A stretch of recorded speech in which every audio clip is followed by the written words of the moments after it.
Good morning. Welcome. Thank you so much for joining us for a discussion about the ongoing political crisis in Peru and its implications for democracy, not just within Peru, but also as a reflection of broader regional trends in Latin America.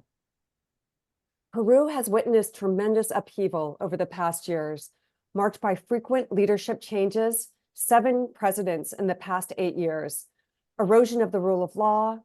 We've seen mass protests and human rights violations, all of which have deeply affected its democratic institutions and created widespread disillusionment with government.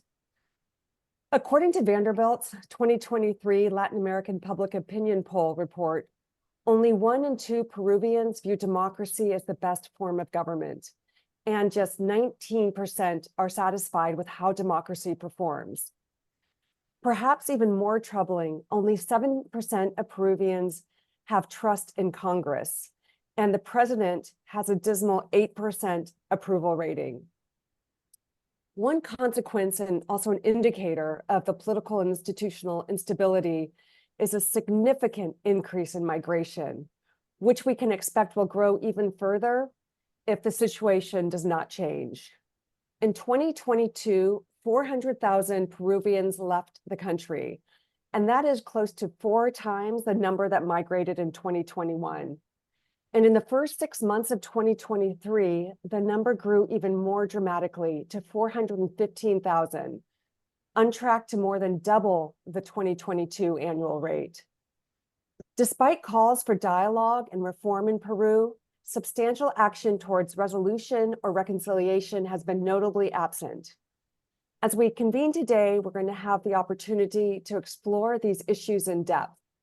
We seek not only to understand the underlying causes and potential resolutions to the crisis, but also to consider its implications for democracy in Peru and beyond. And I'm going to turn it over to Michael Shifter now, who needs no introduction as former president of the Inter-American Dialogue and someone we're very lucky to have on as a senior fellow, and not to mention his deep expertise on Peru, who will moderate today's discussion and introduce our speakers. Michael, over to you. Great. Thank you, Rebecca, for your support for this event about a country that has long been of great interest to the dialogue and to me personally. And good morning to everybody who has joined us for this very, very important meeting. I would say today that Peru is, from a regional perspective, is not a central focus in Latin America, but it's an important country that arguably has been the harbinger of regional trends. And the most significant of these trends was the discrediting and crumbling of political parties and the election of a populist outsider in 1990, Alberto Fujimori. Nearly 35 years later, we are seeing similar process with varying national characteristics and features in countries such as Argentina, and even some hints in Sunday's election in Panama. This morning, we're going to explore Peru's evolution and the current situation with a focus on its politics and institutions, but also in the context of its economic performance and social conditions. Is democracy underpinned by the rule of law and separation of powers at some risk, or is the country going through changes in how politics function with shifting alliances and empowered Congress, but within the constitutional order with little to worry about? Is this just another moment in what seems like Peru's perpetual political crisis, or is it something more serious? To be sure, there have been troubling signs that suggest backsliding in the country. The current president, as Rebecca mentioned, and the Congress are deeply unpopular, the most unpopular Congress and most unpopular president in all of Latin America. And recent corruption scandals involving both the president and the Congress have only deepened distrust. Human rights abuses committed by security forces against protesters some 18 months ago were egregious by any measure, and to date they have not been fully investigated and no one has been held to account. Congress has continued its efforts to undermine the judiciary by dismantling the National Board of Justice, which selects and evaluates judges and prosecutors. And the board is also charged with protecting the independence of the electoral system. Many human rights groups and democracy organizations, as well as the OAS and the United Nations, have called attention to threats to judicial independence. Also of great concern is persecution of the independent press, a pillar of democracy. The Committee to Protect Journalists, the National Press Club, and other credible groups that monitor press freedom have criticized Peru's legal system for attempting to muzzle Gustavo Gorriti, one of Latin America's most respected and renowned investigative journalists and the director of IDL Reporteros. Last July, the Inter-American Commission of Human Rights of the OAS granted precautionary measures to Gorriti, who is a close friend of mine and who has participated in dialogue events in Lima and in Washington over many, many years. We're very fortunate this morning to have three superb speakers to talk about the complex and uncertain situation in Peru. The aim is not only to gain a better understanding of what is happening today, but also to discuss the outlook and possible scenarios over the next 2 years when elections are scheduled to take place. Let me introduce them briefly, and if you want to review their full bios, please consult the Dialogue's website. Gino Costa is the former minister and vice minister of Interior, who also served as a member of Peru's Congress from 2016 to 2021. He is widely consulted on a variety of issues such as police reform, citizen security, and human rights. Gino was an active member of the Dialogue's Latin American Working Group for 15 years. Currently, he's affiliated with the Institute of Peruvian Studies in Lima, where he is researching democracy in Peru. Carolina Trivelli is a former Minister of Development and Social Inclusion in Peru. She is a noted economist, a respected columnist for El Comercio and Gestión, and has had considerable expertise on issues of poverty reduction, food insecurity, and fiscal sustainability. She was recently recognized as among the most influential by Forbes magazine as among the most influential economists in Peru. So we congratulate her for that recognition. And she is currently a senior researcher with the Institute of Peruvian Studies. Will Freeman is a fellow for Latin American Studies at the Council on Foreign Relations based in New York. He holds a doctorate in politics from Princeton University and has conducted research on judiciary's efforts to sanction corruption in Peru, as well as in Guatemala and Colombia. He is remarkably prolific and is published in the most prestigious US publications. So it's hard to imagine three better speakers to help us go through this very complicated and challenging situation in Peru. I'm going to pose questions to each speaker and try to do 2 rounds, and then we'll leave time for your questions at the end of the session. I'll invite you to use the Q&A feature to pose your questions to the speakers, and we hope to get to as many of them at the conclusion of the session. Let me start with Gino and ask him to tell us a little bit about the current situation, about Peruvian politics and institutional crisis. The Peru politics have long been pretty problematic and precarious. So help us understand, try to put this moment in context and give some perspective. How is this different from the political crisis that we've seen for many years in Peru, certainly since I lived in Peru in the late 1980s, early 1990s, but continuing on, when there's discussion about politics, it's usually there's a crisis adjective that's attached to it. You've written 2 recent books, Gino, the excellent book, Democracy Under Siege, which is the account, your account, personal account of the political crisis while you served in Congress from 2016, and you have a more recent book out on the failed government of Pedro Castillo. So perhaps you can get us started and talk about the current moment and how you see things right now. Turn it over to you. Thank you, Mike. Thanks, Roberta, and good morning to everybody. Yes, indeed, Peruvian democracy is in danger. Since 2016, it has been deteriorating rapidly. 6 presidents in 8 years, a dissolved Congress, a coup d'etat, and the violent repression of the protests that follow.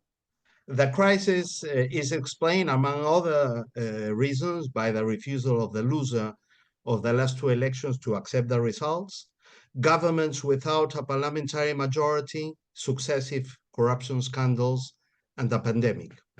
The 2021 elections deepened the crisis. As an outsider anti-system candidate with no political experience won, ending the consensus on the market model and leaving a divided country.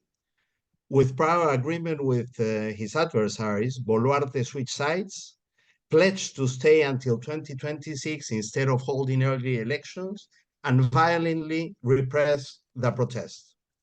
The business, media, and military elites prefer to support an unpopular but friendly government that will bring stability rather than a new electoral process with the same actors and unpredictable results. However, Boluarte has failed to reactivate private investment or stop violence, is under investigation for illicit enrichment and corruption, and may not make it to 2026. Today, the dissatisfaction with democracy is among the highest in the hemisphere, and political fragmentation and institutional deterioration is worsening. Boluarte does not exceed 10% approval, and Congress is at 5%. The government is subordinated to an increasingly populist Congress, which is soft on corruption, caters to all sorts of informal and criminal interests, and seeks to control the other public powers to ensure impunity. Parliament already controls the Constitutional Tribunal, the Ombudsman's Office, and until recently, the Public Prosecutor's Office, until the suspension of Patricia Benavides. Now it aims to remain controlled with her return, as well as to capture the National Council of Justice to interfere with the judicial and electoral systems. Today, the heart of the institutional dispute is Patricia Benavides, who was crucial to expose Castillo's corruption, but whose true nature Peruvians were only going to discover later. First, Benavides shelved an investigation against her judge sister for releasing 2 drug traffickers in exchange for a bribe, which turned out to be a systematic practice of the chamber she participated in between 2012 and 2015. To ensure the removal by Congress of the National Council of Justice that was prosecuting her, she shelved investigations against dozens of congressmen. Finally, she weakened the prosecution teams investigating death in protests and major cases of political, judicial, and business corruption.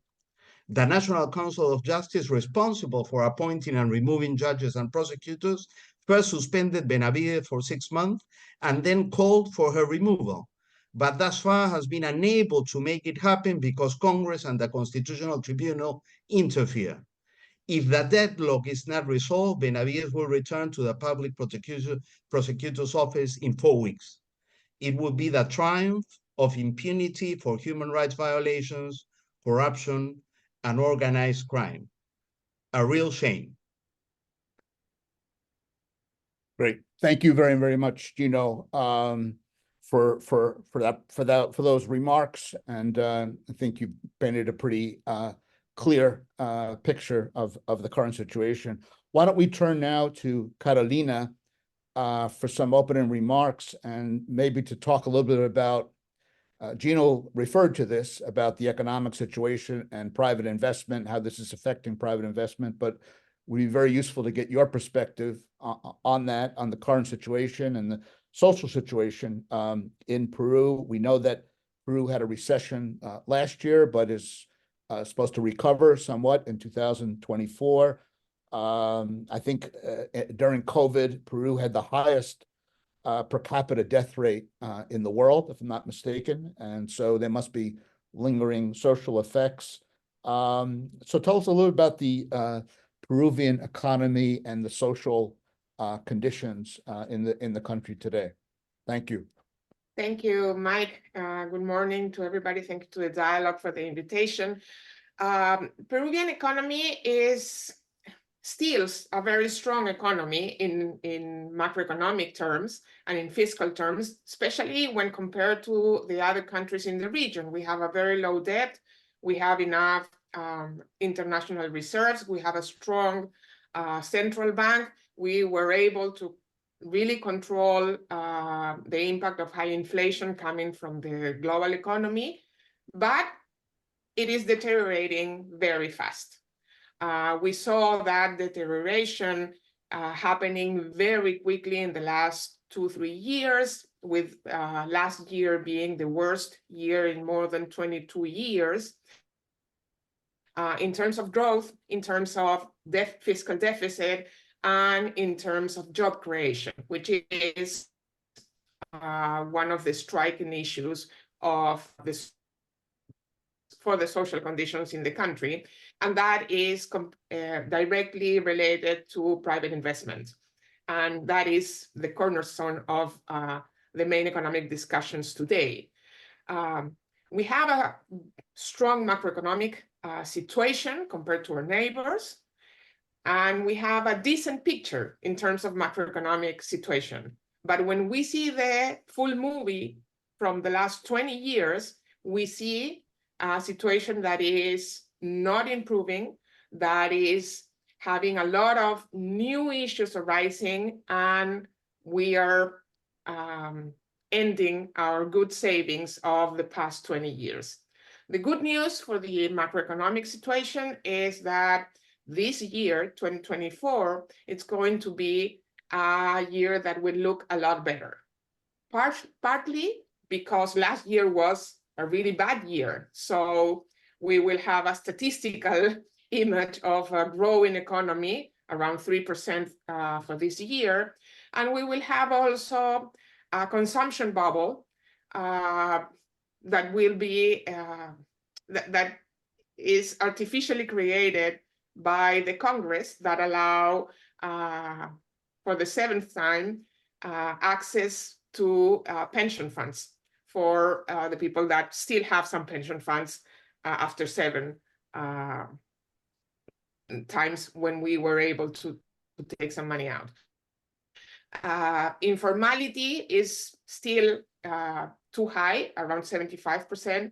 It is decreasing, but it is decreasing because everything in terms of in the labor market is decreasing. So we are not in a very good position to say that we are moving to formality. That is not the case in the Peruvian economy. So labor market is in the center of our economic distress, and that has to do with private investment. And as Gina was saying, private investors are really scared about what's going to happen in this country with this political situation that now is not only affecting the political discussion, but that is really attacking the main reforms and the main institutions, including the economic institutions of the country, day by day. So the Congress is here, the main source of distress for the economic situation, and the national government, as our Minister of Economic and Finance said last week, is a very weak government, and they have to accept whatever the congressman say, decide, propose, and they just write the check. So with little savings, writing the check for the Congress initiatives is not always possible, and that will create a lot more instability. All this economic situation translates into a sustained poverty increase. We will have the official estimations of poverty for last year at the end of this week by the national authority. But for sure, poverty will have increased again, because we didn't have any growth last year. we still had some inflation affecting especially food consumption, and we didn't have a recovery of the labor markets. So we are back in the situation in which every year poverty is increasing, although probably this year things will stop deteriorating, but will not improve necessarily because we will not have enough growth. 3% will not reduce automatically poverty rates. We will control finally inflation, and that will be a relief for most of the people. People are really worried today about the minimum conditions they need to survive. And they don't have time to be fighting for, political change, because they think that will not solve their problems. They want to work. And that's what people are doing, seeking for a second job, seeking for new economic opportunities, building communal solutions to face food crisis, like soup kitchens and stuff like that around the social environment. But they are not really having enough time to go to the streets because they think that is not going to solve their problems. And I think that is a critical change in the social situation of Peruvians. They don't see that pushing the government for solutions for their day-to-day problems is an option. That's a waste of time. The citizens really don't trust the government as someone that could really relieve their problems. They need to find their own solutions privately. And I think that is the key to understand why we really have those results in terms of democratic support. Great. Thank you very much. It was excellent. Let me turn now to Will, and Will, you've been sounding the alarm about Peru, and perhaps you can tell us what concerns you or worries you most, and how serious is democratic backsliding, and perhaps try to put it in a regional context of how you see Peru. And you've studied Guatemala and written about Guatemala and other countries, and so would really welcome your reflections on this. Thanks. Thanks, Michael and Rebecca and the dialogue for bringing us all together. Couldn't agree more that although Peru's not always or even often in the headlines in the United States, this is a country that we need to be discussing more.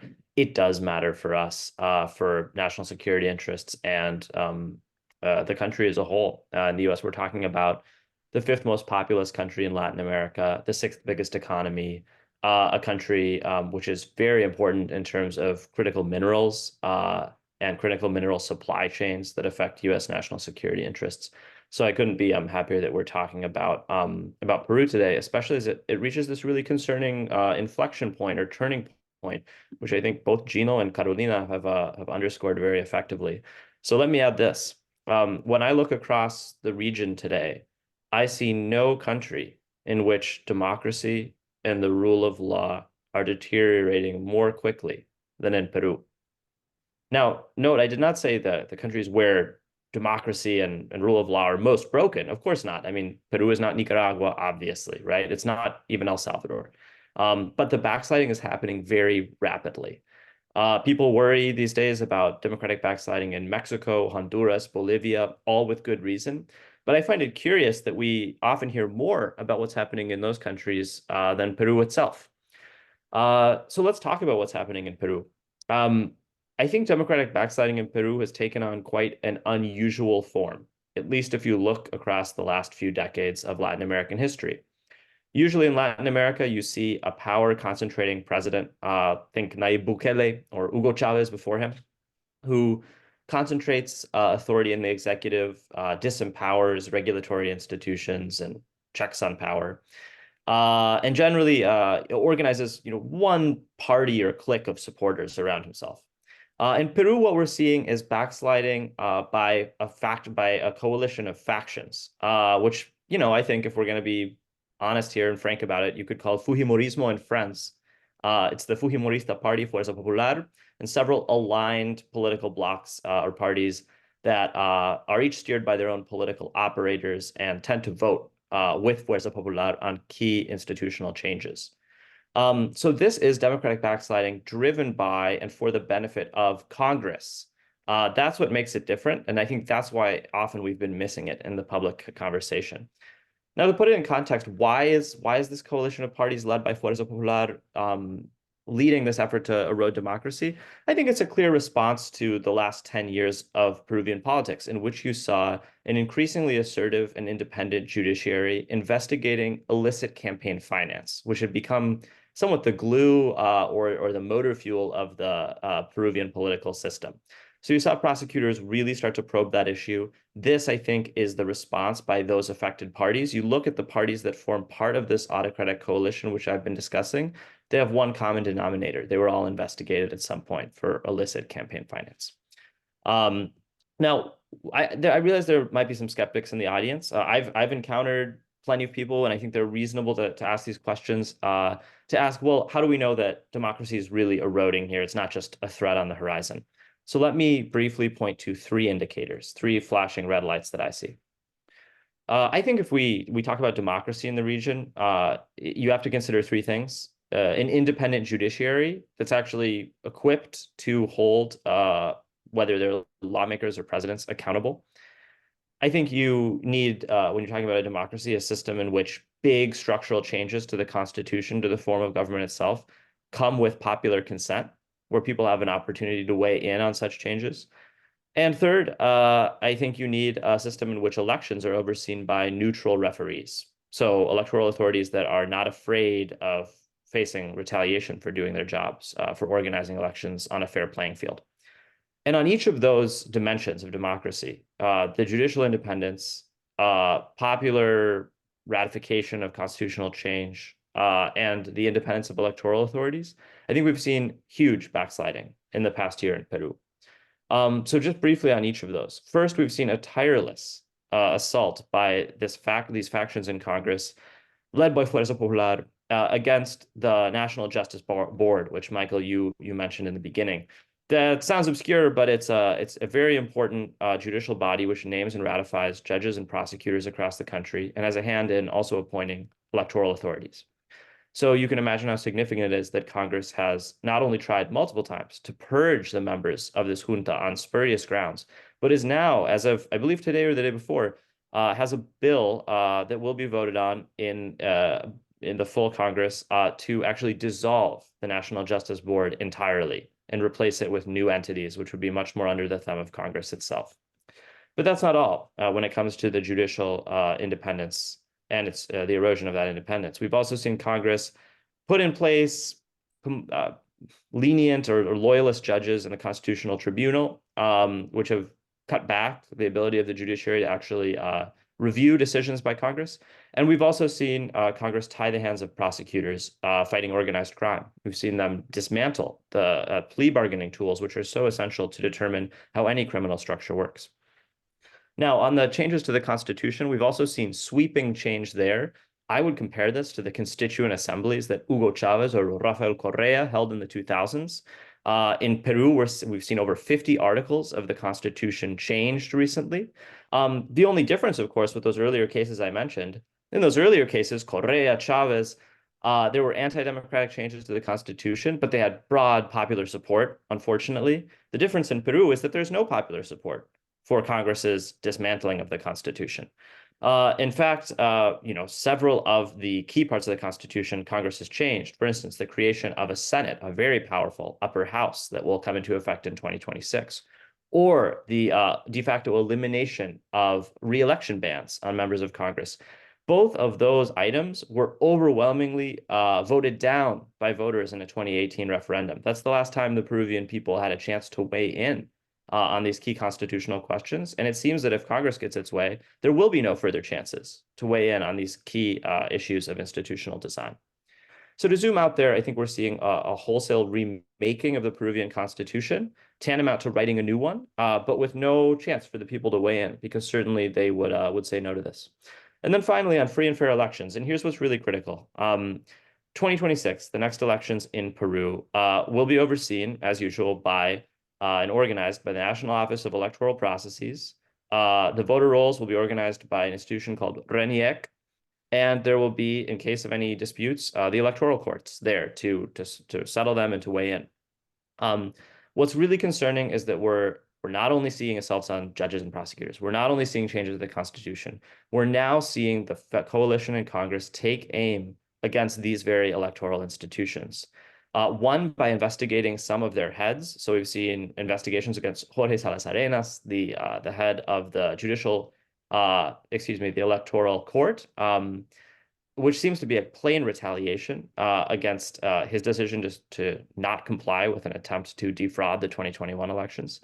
And beyond that, a new bill that's been tabled or put on the table in Congress would actually have this new Senate that will exist in 2026 be the authority that will single-handedly choose the heads of the electoral office, the National Office of Electoral Processes, and the RENIEC, the institution that manages the voter rolls. Imagine that. You would have lawmakers choosing, hand-selecting, the very people who are organizing elections and administering the voter rolls. It takes no stretch of the imagination to point out why that's concerning for democracy. So I'll just conclude with this. Sometimes in Peru, this debate around all these momentous changes that are happening in the country gets boiled down to what some people claim is a battle between the so-called caviars, the idea that there's sort of an upper class, upper middle class, left-leaning intelligentsia in Lima, versus the kind of true heart of the Peruvian people, the sort of bottom-up, center-right or conservative Fujimorista bloc. I don't think that describes, if it ever did, it no longer describes what's happening in the country. You look at any polls, 80 to 90% of Peruvians disapprove of the direction the country is going. Clearly, many of those people do lean to the right. They might even lean quite far to the right. They also lean to the left. They're in the center. They come from the highlands. They come from the cities along the coast. What we see is majority of Peruvians rejecting the direction the country is moving, but Congress not slowing down and, in fact, speeding up with these very concerning changes. So, just a final point here, 2026, I think the assumption in the United States especially is that, well, we don't really need to tune in to Peru until then. That will be the chance for Peruvians to push the reset button if they like. And at that point, we'll have free and fair elections as we've had since the year, since every year after 2000 in Peru. But for all the reasons I've just listed, I think everyone here should consider and take seriously the possibility that 2026 will not be a chance to hit the reset button, and in fact, that button may no longer exist. Great. Thank you very, very much, Will. That was terrific. Why don't I'm going to move now to a second round of questions. I think we really got some excellent points have been made by our three speakers, but let me turn back to Gino. First, if you want to comment on anything that Will said or Carolina said, but I'd like to talk a little bit about the sort of the scenarios you see moving forward to 2026. Carolina made the point that people are just kind of trying to get by in a very, very difficult economic situation, which suggests that we probably shouldn't expect great, street mobilizations of civil society and Peruvian citizens to express their discontent with both the president and the Congress. And also, so how do you see this playing out? And also, if you could comment a little bit on Will's point about the constitutional reform and the creation of a Senate and re-election. Of course, when you were in Congress, I was always hoping that there would be re-election because I wanted you to serve another term, but I guess you couldn't. So, what do you think is behind this constitutional reform? Is there actually a sort of a thought out plan in Congress, or is this just being improvised in a way? And are there any prospects for political reform? Is that possible to imagine given the composition of the current Congress? So those are a few questions, and look forward to any responses. Thanks, Mike. I very much agree with Carolina's and Will's assessment. I'll start by saying that last year, the relentless struggle of Congress to dismantle the National Council of Justice was aimed at protecting Patricia Benavides, as I have stated. No, both the current council and the next one, which will take office next year, are now in the sights of Congress because Congress wants to control the justice and electoral system, as Will has pointed out. The new council is elected under the supervision of an international panel of experts convened by the Due Process of Law Foundation. Perhaps that is why, among other reasons, at this very moment, Congress is trying to replace it with a magistrates' academy that will not have disciplinary functions. An outrage, really. Although these changes are of a constitutional nature, the discussion only began weeks ago, and the bill will most probably be voted in the coming days. In a nutshell, it shows Parliament's lack of transparency and the way it ignores public opinion and abuses of its overwhelming majority. Similar changes are being made in view of 2026. For instance, the Senate will return and the prohibition of re-election lifted. Both changes are positive, although highly unpopular. And they went through Congress without great debate because they will give current congressmen more chances to remain in power despite their discredit. To ensure the continuity of the current unpopular parliamentarians, the control of the electoral authorities and the justice system is essential so that politicians have a greater influence in determining who competes and who wins. Independent judges and attorneys are the only institutional force that counterbalances the authoritarian strategy pursued by Congress, which, although massively rejected by the public, is not being fought back in the streets. Freedom of the press, expression, and information are also under constant threat. Of special concern are the campaigns against independent journalists, accompanied by violent harassment by extreme right-wing groups, whose most recurring victims are Gustavo Orriti and Rosa Maria Palacio. One of the aims of the ruling coalition is to have Peru withdraw from the international system of human rights, following the example of Venezuela and Nicaragua, and before of Alberto Fujimori. The international community so far has played an important role in preventing the destruction of Peruvian democracy. It should continue to do so. Let's hope that the OAS Permanent Council, which has already shown an interest in the fragile state of our institutions, do so again, especially in the face of these new threats. Great. Thank you very much. Carolina, let me turn back to you. I wonder if you could talk a little bit about, you sort of made a really, a very vivid description of the situation and the acute conditions facing most Peruvians. I wonder if you could talk a little bit about whether there's any action or any response by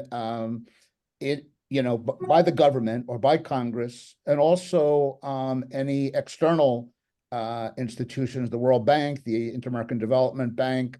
How helpful, have they been? Are they pursuing the right policies in your judgment and trying to address this acute poverty and situation in the country? Mike, let me begin saying that I think that there's a lot of social discontent, and there's a growing interest from citizens on politics and on policy discussions. But what I'm saying is that the motivation for that unrest is not going to come from asking for economic support from the government. Mm-hmm. That is something that is completely out of the scope. No, also government implements a great social policy or a great employment gonna help them really. So people is really worried about surviving day to day. And each of those survival challenges that comes every single day are involving 20 hours of the day of the people. So there's a disconnection between the domestic economy of each person and the economic situation of the country. The link of both is the labor market, employment, decent employment, good employment, better salaries, more demand in the sectors affecting the more poorer people in the country. And those are agriculture, construction, services, and commerce. Those are the key sectors to change the economic situation of the people living in poverty in Peru today. So what are we doing as a country to move the sectors? Very little. And that's the main point. The international organizations are trying to promote changes in policies to support private investment, to increase productivity, to increase formality, but they don't have anybody to work with. The public sector has been losing the best people working there, and now you really don't have to nobody to work with in real terms. It's not only about not having enough money, not having enough political will. You don't have enough hands in the public sector to do something that is transformative. On the other side, you have the Congress that is doing all these ultra popular things like allowing people to get access to their pension funds or to get access to the sort of unemployment insurance you have here, the CTS, and nothing more, or doing all these populist things that allow public servants to increase their salaries, but with no capacity for the public sector to attract the good people that could make something different. So we will have this bubble this year with better macroeconomic conditions because prices of copper and gold are ultra high, and that will be a temporal relief for our economy. But things are not working. We are not doing nothing new. We are allowing our economy to work as 10 years ago. And the situation today is completely different. And we are not making any adjustments to how we address social policies, economic policies, labor policies to really address the demands of the people today. And I think that is the main disconnection between what the people want in economic and needs in economic terms and what the politicians are thinking about. Just like a quick follow-up, what are the implications of that for the role of, the Inter-American Development Bank, the World Bank? I mean, do they have any influence? They're struggling to offer support, to offer loans to the country because they don't have a demand, because there are no identified ideas of things we want to change, we want to address. We are just doing business as usual, as if we were in the situation of 10 years ago. And that is the main problem. We don't have, it's not that we're lacking money or resources or ideas to do something different. We don't want to do anything different from our economic institutions. Right. Mike, if I could add to Carolina's, in the case of the health system, I understand that the World Bank was discussing, had approved a $200 million project for institutional support of the ministry. After the pandemic, we were the hardest hit in the world. Right. And after a few months, it gave up and closed down the project because it had no counterparts, which is exactly what Carolina has been saying. Yeah, I think it's a good example. Very, very good point. I think it's very, very telling, very revealing, that point. Let me turn to Will, and you've really given us a very compelling and I think troubling picture of the threats to democracy in Peru.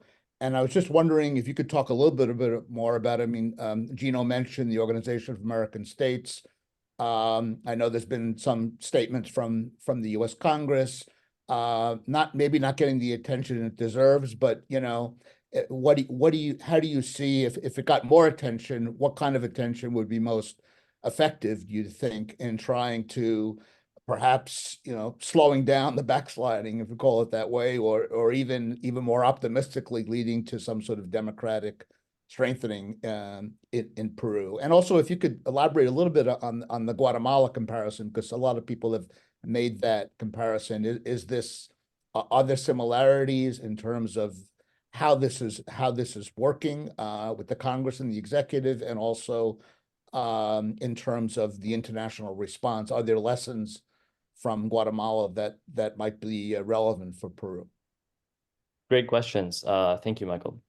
So I'll talk about what I perceive in conversations in Washington and in terms of, you know, foreign partners of Peru. I get the perception that there's an immense amount of fatigue and confusion surrounding the situation in Peru. And look, I understand this is a time in which the U.S. is in its engagement in the region is facing crisis in Haiti, very critical moment in Venezuela. If U.S. foreign policymakers look further south than that, they're probably looking at Ecuador, a country on the verge of becoming a narco state. And of course, there's the issue of migration, critically important for our country and for our upcoming election. So I understand that bandwidth is limited. The situation in Peru is confusing because, as I underscored in my earlier comments, there's not one president certainly concentrating power. There is an autocratic coalition of factions in Congress that's wearing away the safeguards for democracy and conditions for free and fair elections. So I think it's a situation that does not get the attention that it deserves, especially when you think about the size of the country. Because if democracy melts down and there's further large-scale outmigration from a country as big as Peru, we will start talking about it, I think, quite soon. So where does this fatigue and confusion come from? Look, I think this is really a legacy of the Pedro Castillo government. Obviously, we saw unprecedented government instability during that time, constant rotation in the ministries, and ultimately Castillo's anti-democratic move to try to attempt an autogolpe, which quickly failed. So I think there's a lot of cynicism and fatigue left over from that chapter, a sense that, well, at least, and I've heard this verbatim many times, at least Peru is stable now.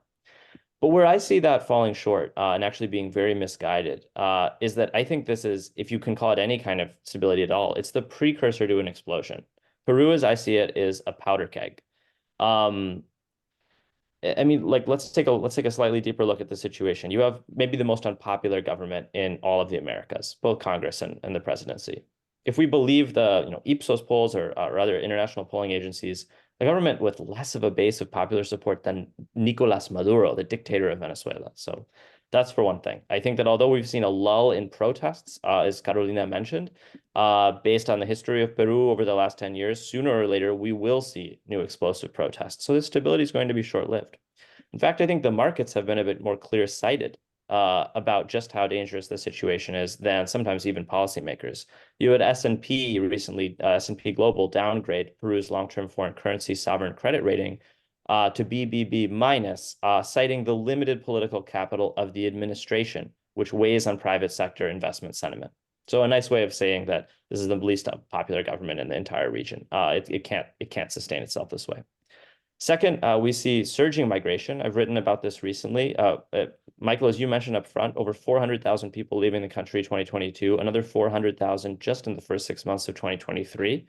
At the U.S. southern border, encounters by CBP with Peruvians trailed just behind the number for Haitians and Nicaraguans.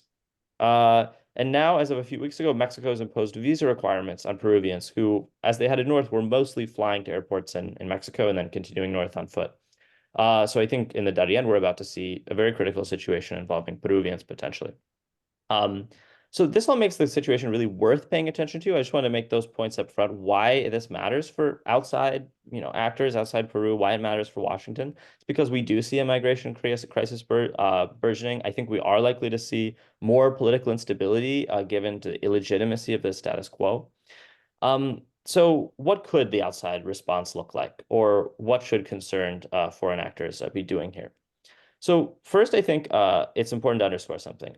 There is a possibility still to avert the worst case outcome here. When I described backsliding earlier, it might have, as you mentioned, Michael, sound very dismal, very troubling. But I think that still quite a bit of the institutions that Peru has built since the year 2000, the independent judiciary, electoral authorities that are neutral, still much of that for now, emphasis on for now, remains intact. So I think with even a moderate amount of international attention and pressure on this issue, we can help the majority in Peru keep it that way, which is clearly what the majority of Peruvians want. I think the goal here for US foreign policy or the OAS or any international actor should be preserve what Peru already has going for it, which is the structural elements, the sort of the basic infrastructure you need for free and fair elections in 2026. An infrastructure that's very much under threat as a result of these recent bills I've mentioned that would completely change how the electoral authorities are appointed. Concretely, what would this look like? I think that the United States should be much more strongly and consistently messaging that Peru already has democratic institutions, that it doesn't need an overhaul, let alone one that doesn't have the support of the people. I think that, frankly, if I were in the driver's seat here, there should be at least an active discussion about the possibility of targeted sanctions against members of Peru's Congress who already investigated for corruption, significant ties to illicit campaign finance networks, are pushing forward these changes. We saw in Guatemala that even the threat of targeted sanctions against lawmakers can be quite significant in terms of staunching the bleeding and stopping a democratic backsliding process. I think Peru would be quite similar to that.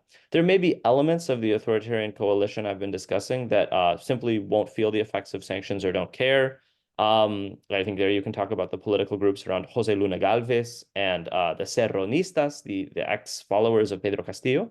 But I do think there's also factions that occasionally take part in these anti-democratic votes in Congress, which are much more on the fence and can actually be reasoned with and be kind of convinced that it's worth preserving democracy. I'm thinking here of Cesar Acuña's political bloc, the Alliance for Progress, and even Keiko Fujimori herself, who harbors presidential ambitions, will certainly be a part of the country's politics in years to come. And I think, if she feels that there are eyes on Peru internationally and that there would be consequences for pushing this process of democratic backsliding further, that she also might take a big step back from some of the most egregious recent efforts we've seen to dismantle democracy. Finally, of course, this can't and shouldn't be unilateral. I think there's a role for the OAS to play here, which is experiencing its own resurgence, I would say, after its very successful role in Guatemala. What could this look like? I think a good starting point would be to call a permanent council special session. Wouldn't have to be driven or led by the United States either. Guatemala itself has a new permanent representative to the OAS. Guatemala has just been through a very similar process to the one Peru is experiencing now. I think Guatemala would be very well positioned to drive this forward. And, look, we can look at the governments of Mexico, Colombia. We know that they're far from consistent when they criticize democratic backsliding in the region, right? I mean, they tend to focus much more on the cases in which conservative incumbents are the ones eroding democracy, not so much in the cases where it's the left doing it, as in Honduras right now. But I do think that politically, in terms of the OAS member states, there would be quite a bit of support to put more focus on Peru. The situation in Peru is one that Mexican President López Obrador criticized early on. It's one that Gustavo Petro was vocal in warning about. And I think what we need to see now is sort of broad consensus that rises above ideology. We need to see countries across the region starting to pay attention to this situation. Because again, and I'll conclude with this, I don't think that the region can afford a large-scale escalating crisis in a country as big as Peru. We're talking over 35 million people, a migration crisis which seems to be starting from that country, and the real possibility that if we see democracy further erode and we don't see free and fair elections in 2026, we could start to see a story play out that we've seen in countries before. That's one in which organized crime becomes more powerful, economic stagnation becomes permanent, And at the end of the day, more and more people simply can't see a future for themselves and their children in the country where they're born. And so they opt for migration. Again, I still think that the hopeful, the positive silver lining here is that there is time to act, but it's going to require some action quite quickly, I think. Great. That was terrific. Great. Actually, let me open. We're gonna take some questions now from the public. There are a lot of them. Let me first go to Rebecca to ask the first question, and then I have some others here. Rebecca, I think you're on Thank you, mute. Michael, and thank you to all of the speakers.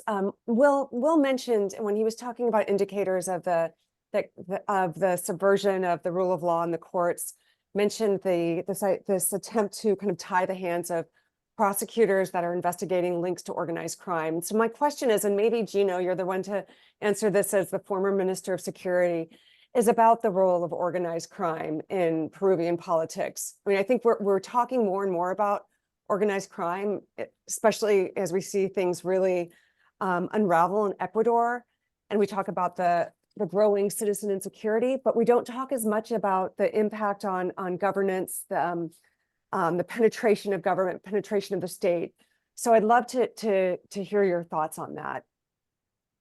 Great, thanks. This was a question also, Cindy Aronson had asked a very similar question in the Q&A. So let me turn to Gino first, and maybe Will would want to add something. But, you know, organized crime, Cindy in her question asked, you know, Peru, its longstanding role in the cocaine trade.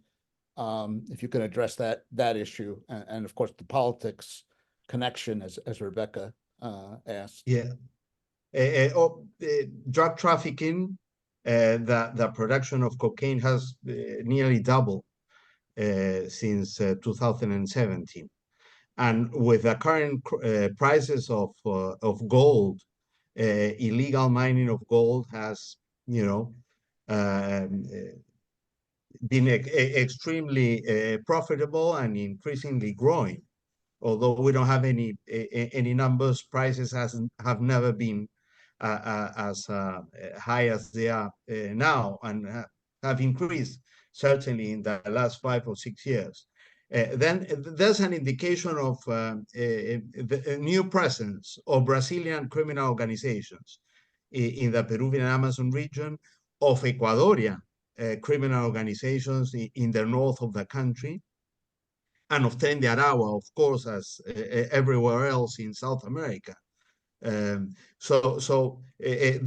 These are new developments, coupled with the growing influence of those interests in the conduct of Congress.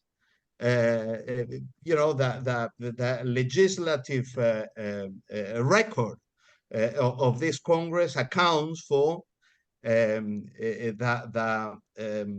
furthering of the interests of drug trafficking, of illegal logging, of illegal mining, of course. Most notably, the decision to eliminate in practice the plea bargain mechanism, as has been mentioned by Will. But the list is extremely long of all the decisions taken by Congress to benefit criminal interests.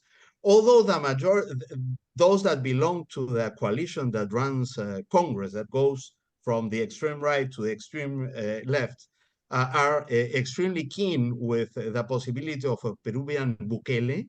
In actual fact, they are extremely soft on crime, and especially organized crime.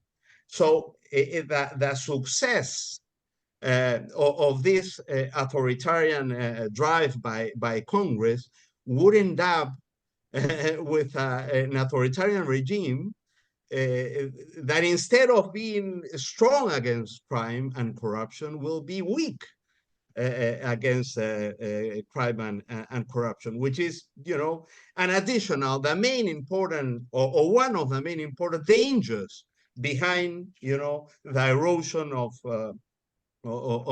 Peruvian democracy these days. Great, thanks. Will, do you like to add something to that?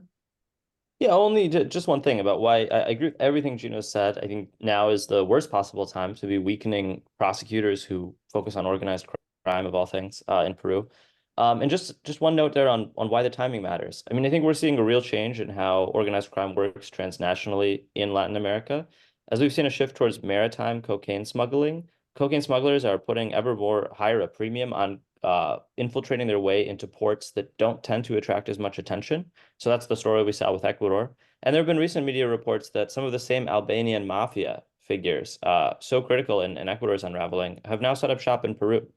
So I think that although Peru is a country that has been relatively safe by Latin American standards, relatively nonviolent for a couple decades now, and it's a country in which homicides, we have to acknowledge, went down last year nationally. I think that we can't take for granted anymore that there are some countries that just don't have to worry about organized crime as much as other ones. So again, that's why for me, it's especially concerning that we see moves like, as Gino mentioned, the what's called the anti-forestry law, this law that very much weakens protections against illegal logging.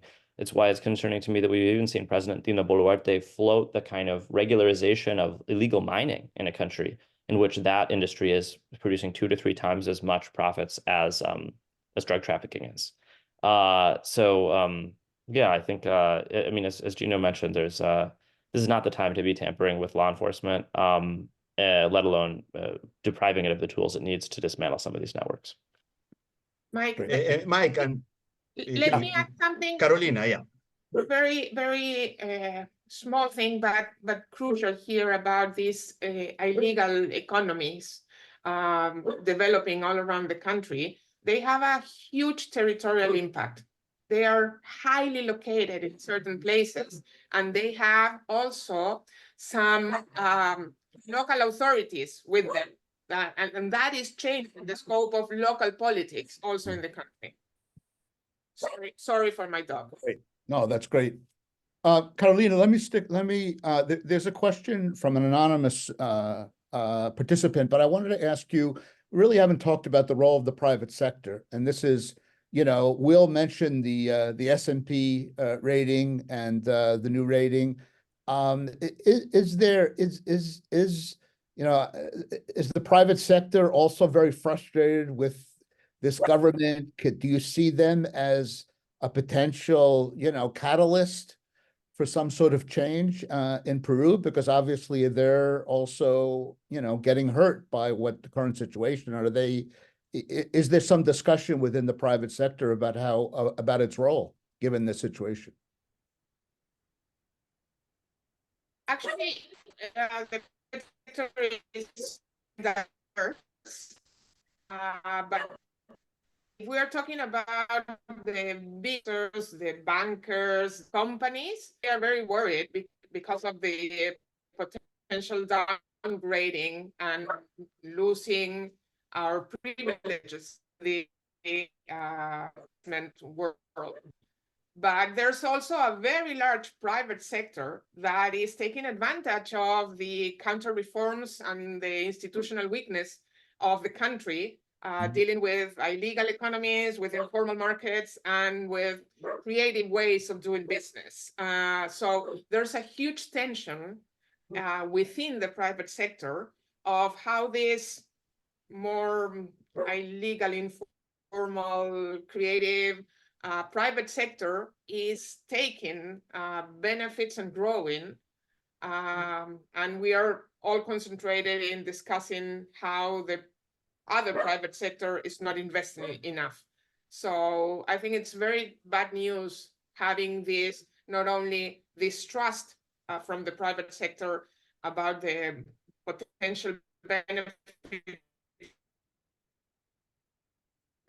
but this fight within the private sector that are mining the economic industry.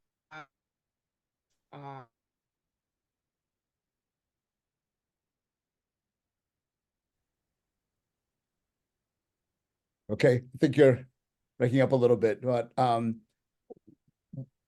thank you. Why don't we go to another question, maybe for Gino and also for Will, about the Mary Speck of USIP asks about how stable is this Fujimorista coalition in Congress?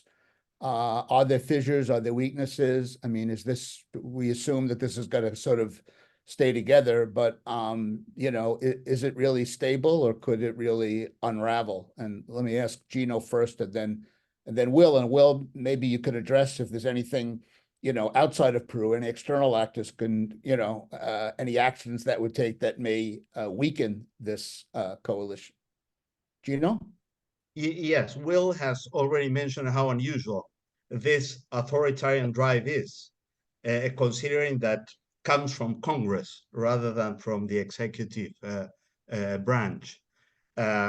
It's not only unusual, it's also weak because it lacks popular legitimacy and support, and because it's very difficult to manage such a broad coalition of interest.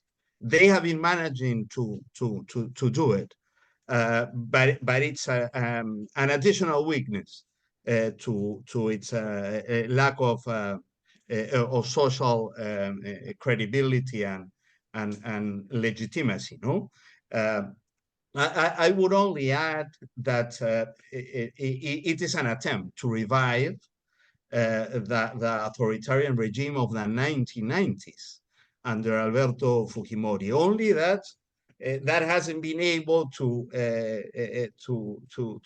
materialize because Keiko Fujimori lost the last 3 elections, but she could win the 4th, or an ally of hers could win the 4th, and that would be a step even further into this authoritarian strategy that, as I said before, would not be a way out to the violence and to the organized crime we are facing, but on the contrary, could be the expression of those informal and illegal interests taking more and more power. And if you allow me, Mike, to conclude by saying that that's why the role of Patricia Benavides is so key here. Considering all we know about her, we have had Congress fighting for her survival during the last year. And it is still fighting for her survival. So, you know, a majority of Congress are actively supporting an attorney general with a track record of Patricia Benavides and her connections through her sister with organized crime. Gene, you want to, Will, I'm sorry, you want to add anything to that? Yeah, sure, I would. So I'll just underscore, I don't think this coalition in Peru is a monolith. That's, I think, the one silver lining about this new type of backsliding we're seeing, whether it's in Guatemala, Peru, or elsewhere, is that when you try to erode democracy with a large, unwieldy coalition of legislators, you're prone to get fence sitters, defectors, people who are more affected by external and bottom-up pressure than others. And I think that that's what Peruvian civil society interested in defending democracy and foreign partners need to realize right now, is that there are pressure points here where just a little bit of pressure even can really change outcomes. I'll point to one example that's already happened. So a couple months ago, when Congress was ramping up for yet another vote on a purge of the Junta Nacional de Justicia, the National Justice Board, Senators Tim Kaine and Ben Cardin put out a strongly worded statement about how this was concerning from the standpoint of rule of law and democracy. Some Peruvian media reported that that actually contributed to enough concern among fence sitters in Congress that they decided, you know what, our interests are better served by thinking of the long term, of the future of the country, and not siding with this effort to purge the justice system. So you actually saw that purge only end up removing 2 judges as opposed to 7, and even then doing so in ways that really played fast and loose with the law, were met with subsequent legal challenge, and have produced the kind of stalemate that we see now. So that was just 2 members of the U.S. Senate speaking out.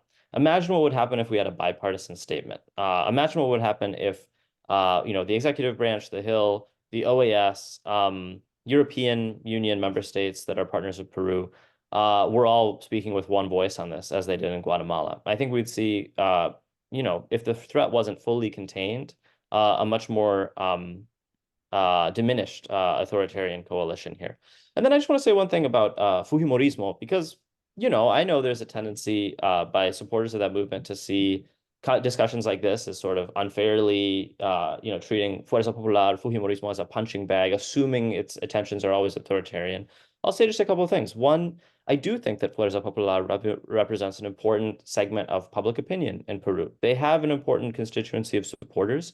And I think there was a time in the 2000s and early 2010s when the party was experimenting with what its future would look like, whether they would try to become a post-authoritarian party like the ones we've seen in Panama, for instance, that do ultimately accept playing by democratic rules of the game, or if those commitments would be less solid.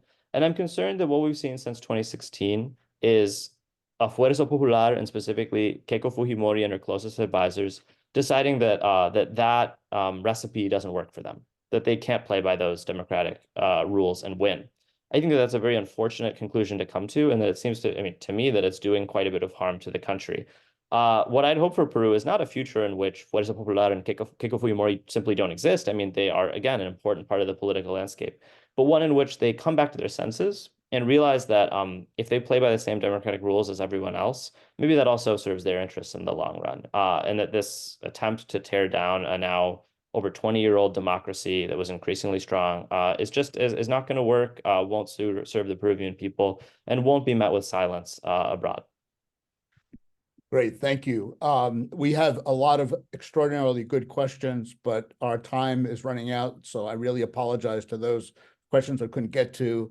I want to just mention one question we got from my good friend Alan Wagner, the former foreign minister of Peru, who asked, how can we recover politics in Peru?